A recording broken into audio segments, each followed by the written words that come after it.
Welcome to this second informal chat style Q&A video. I mentioned on my channel on a post recently that I was intending to do one of these, invited a few questions from people. Thank you to all of those who responded. I've also taken a couple of comments from one or two of the other videos. Before I dive into those, I want to mention just very quickly that I have launched a Patreon page. It's something that I actually did a little while ago, but then paused. I sort of linked it, but didn't announce it. And then a couple of people discovered it in the last few weeks and signed up. Thank you very much if you're one of those. So I figured I probably should get on with it and announce it. It's the worst possible time to announce something like that because everyone's locked down and many people are very uncertain financially as they look forward.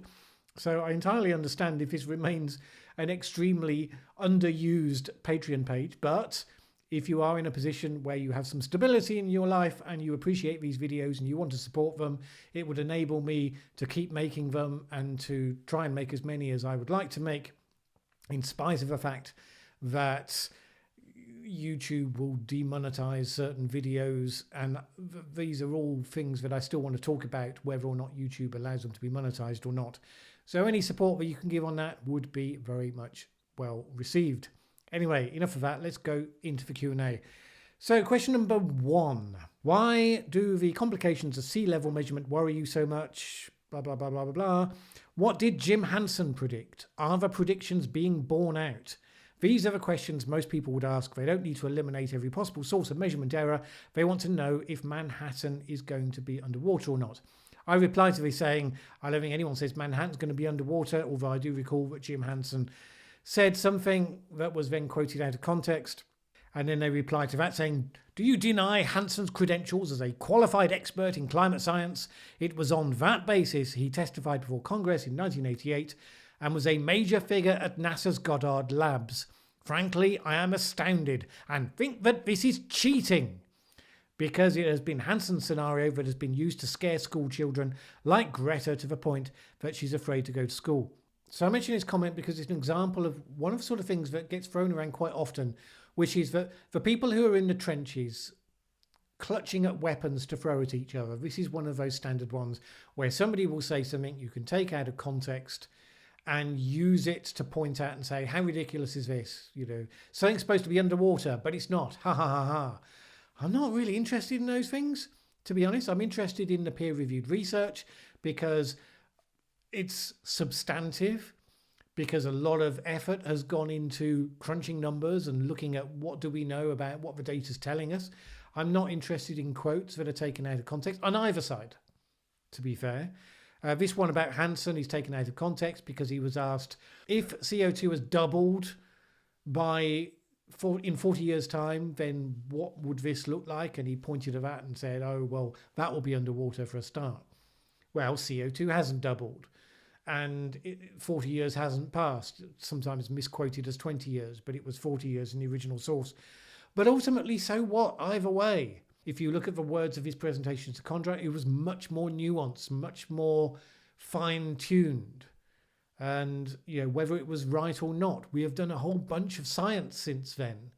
So anyway, there are a number of these sorts of things that get thrown around. Another one is the medieval warm period. We're supposed to care about whether or not the exact temperatures in the medieval warm period were or weren't as warm as the temperatures are today or the temperatures they're going to be in 10 years' time. I don't get it.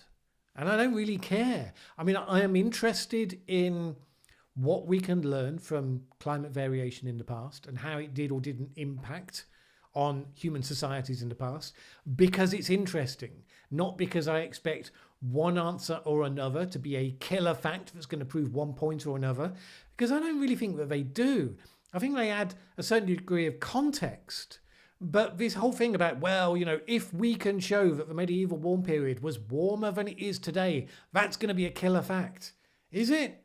Really? You know, all the other way round, you know, we have to show that the medieval warm period wasn't as warm as it is today. Do we? Really? Human society in medieval times was much more thinly spread and much more subsistence-based than the society that we have today. How many things that we can extract from those circumstances can we really say prove anything to do with our ability to survive or thrive in the circumstances that we see stretching ahead of us today? Second question is sort of related to this, but it's not the same. Mallen, the National Snow and Ice Data Center, shows that earlier this month, the area of Arctic sea ice was above 15 million square kilometres for the first time in 7 years. I have not noticed that reported on the media or any of your videos I have watched. That's because I don't report year-on-year variation either way. I mean, I have not done videos saying there is less sea ice this year than there has ever been. And in the same way, I don't do videos saying there is more sea ice this year than there has been for a while. Why don't I do that? Because year-by-year variation isn't very interesting. It's for long-term trends, which is what the whole climate area is about. I'm very happy if this year is a good year in terms of the amount of sea ice there is, but doesn't really make any difference for the longer-term trend. If we start to see years on years on years going in a certain way, so that we're creating a new trend, well, that will be interesting. And when we get any research that says, oh, hang on a moment, we're detecting a different trend, that will be very interesting. When I've mentioned it critically.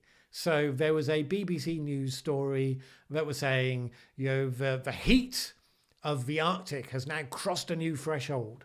And I mentioned it in one of these videos because I was criticizing you should never ever point at single data points. I said that then when it was going the other way, and I'll say it again now when it's going your way. Okay, this one is related to the most recent video with our other big news story of the moment of why we're all in lockdown right now. Totalitarianism is more easily achieved if the people buy the reason it is necessary. China have now stopped the out-of-control Hong Kong riots with blessing instead of being condemned. I'm not sure if they're suggesting that the Chinese invented this whole situation in order to damp down Hong Kong, which obviously would be a fairly outlandish conspiracy theory if that was what they were suggesting. Not least because they very nearly had a surge of criticism from the mainland population as a result of what was going on and how badly they were managing it at one point. And I think they care a lot more about keeping the population quiescent on the mainland than they do what happens in Hong Kong. But it does raise an interesting point, which is the degree of authoritarianism that we are currently accepting from our own government, the British government, the American government, and of course across Europe. We're all currently submitting to way more government lockdown and control than we normally would do. How long do we think our tolerance for that is really going to survive? And it's an interesting open question. I think in the UK, the government, Boris Johnson, was very clear when he was introducing some of these measures, saying, this is not how we govern. This is not what we normally do. These are not normal times. In the US, I think that it's a even more parlous situation because you have a much stronger tradition of distrust of central government, distrust of big government. If there had been a Democratic president right now rather than a Republican president, and particularly a Republican president of the mold of Donald Trump, I think that they would have a much thinner license to do this, because there'll be so many people saying this is just big government by the back door, this is socialism, we're not going to put up with this, and so on. I said before that former generals get to be peacekeepers much easier than former doves get to be. And so that's playing out as it is in the United States. The question is, well, how long is this going to be allowed to play out before people start rebelling against this? I've already seen commentators like Ben Shapiro saying, well, what's the plan for the end of this? Where is your plan for how this works? Because ultimately, we're not going to put up with this as an ongoing basis for an extended period unless we know there's a plan and you can show why this is better than the alternative. I think the government's concerned know that there's a limited period of time that people put up with this. Boris Johnson has said as much. They said, we didn't want to ramp this up until it was absolutely necessary because we think there's only a certain period of time that people will actually tolerate it for. And so we didn't want to do it before it was necessary, because ultimately, if it starts to fall apart before we've had enough time to make it effective, then we're in trouble. And we may well be in trouble. You know, it may well be that the population doesn't put up with it for long enough, and then we end up with a surge that the health systems simply can't cope with. Everything to play for. I know there are some people who are commenting on my channel who think that all of this is a different kind of alarmism, and that governments across the world are losing their minds and that they're massively overreacting. I don't think you can look at what's happened in Italy, where they've really stretched their health system to breaking point, and argue that there is evidence, just because it's worked better in Germany, that we can spot which variables are which. I just don't think we've got enough data to be able to tell one from the other at this stage. But, you know, as I said before, this is an experiment that the whole world is undertaking. It may play out in all sorts of ways, including ways that the governments didn't intend and would not want. You have said that you're potentially willing to have a debate discussion with Tony Heller. I, for one, would be more interested to see you discuss with more moderate skeptics, such as Judith Curry. Would you consider that? Yes, I would definitely consider that. Certainly in the view of a discussion where we're exploring positions and ideas. I prefer to do discussions face-to-face because you get a much better dynamic. I don't think that's going to be happening anytime soon because of the circumstances that we're currently in, but we'll definitely consider that. Quick update on the Tony Heller thing. For those that didn't see it before, somebody challenged me on Twitter with us both tagged in saying, "You've been challenged to debate Tony Heller and why won't you?" And I responded to say, "I'm not aware of any challenge." And he then responded to say, "I'm coming to the UK in April, head-to-head debate." At which point I responded saying, "I'm up to that. Here's my email address. Send me your proposal." I haven't heard anything more from Tony Heller. I think, given the circumstances, it's fairly clear he's almost certainly not going to be coming to the UK in April, because I'm not sure anyone's going to be flying between the UK and the US in April. But in any case, I haven't had any email. I haven't had any follow-up contact from him, either on Twitter or by email. To be fair, I don't think he's spoiling for this debate. I think that if you were Tony Heller, wouldn't you really want to debate someone who is going to stand up and say, yes, AOC's Green New Deal is the policy we need, and yes, Greta Thunberg is the leader we need for the 21st century. And obviously, people who know my channel and know the videos that I make, that's not really me. I don't sign up to the easily attackable things on the other side. I criticize Extinction Rebellion. I criticize people who tell children they're going to die young. So if you were Tony Heller, wouldn't you rather debate someone who was going to stand up and champion those things rather than someone who criticizes those things, but then, you know, will also then criticize the weak things on the other side of the debate? I will be interested to have a debate. I think it'd be an interesting head-to-head debate. I just don't think that he's as keen for it as some of his followers are. Anyway, there it is. I'll let you know if there's any change on that score. Otherwise, just assume that circumstances make it very unlikely in the immediate future. I was wondering about computer modelling for climate change. Do climate scientists run models backwards in times as well as forwards to check how the modelling compares against real-world measurements? Yes, they do. I will caveat this with the understanding I'm no expert on computer models on climate. I think we have to have a degree of humility about how effective outside commentators can be on complex models unless you are a scientist who has gone into the complexity of what the models do, what the parameters are that they take, and what their failings are.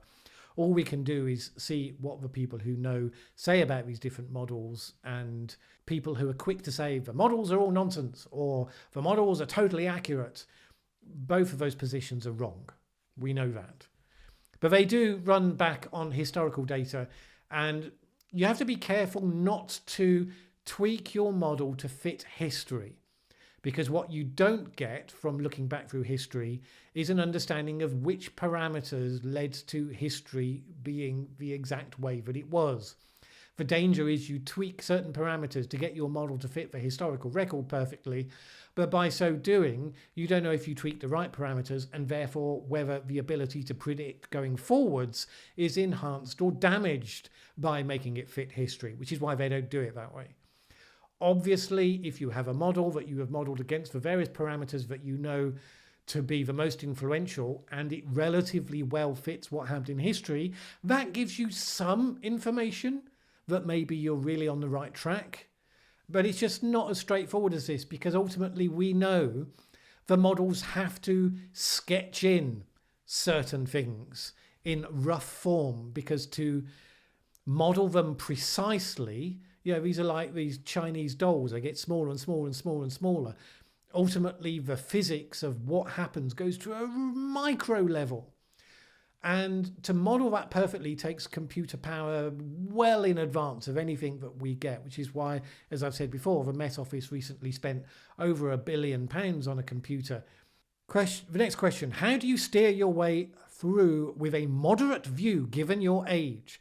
I'd like to assume that she means given how youthful I am. I don't think that's what she means. I've swung between left, right, left, and to keep truthful involves so much more effort than just resorting to becoming more conservative or liberal. I'm 34 and I'm tired of continually reasoning with older relatives. It seems they calcify in their worldviews. I have a theory about why people do or don't get wiser as they get older. And it goes like this.